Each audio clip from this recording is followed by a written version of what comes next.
So I had an incredible day going across 3 islands in the Sundarbans.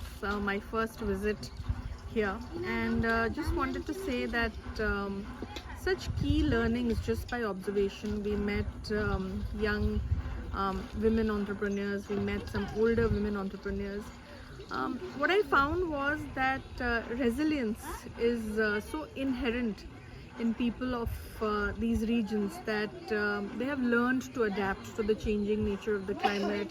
They have learned to coexist with the wild beasts, and this has become part of what they do in their day-to-day lives. What we think of as entrepreneurship and enterprise as a one-off thing is a DNA for them.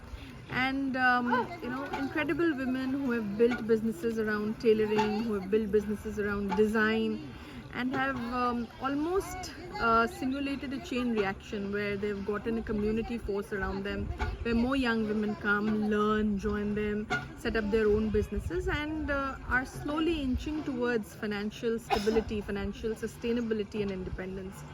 Very, very critical in this part of the country, given their distance from many mainland resources.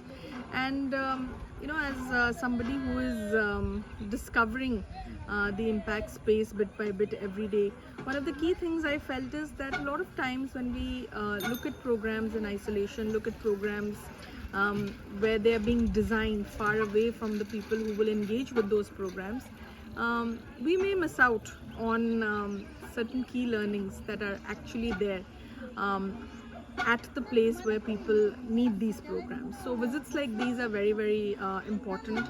It's been an incredible 2 days at the Sea Conclave in 2024, and Sauraveshwar, Professor Satyajit Mazumdar, Professor Gautam Mazumdar, and the larger team have led us from the front in these engaging sessions, and I think I feel so much more richer at the end of these 2 days. Thank you.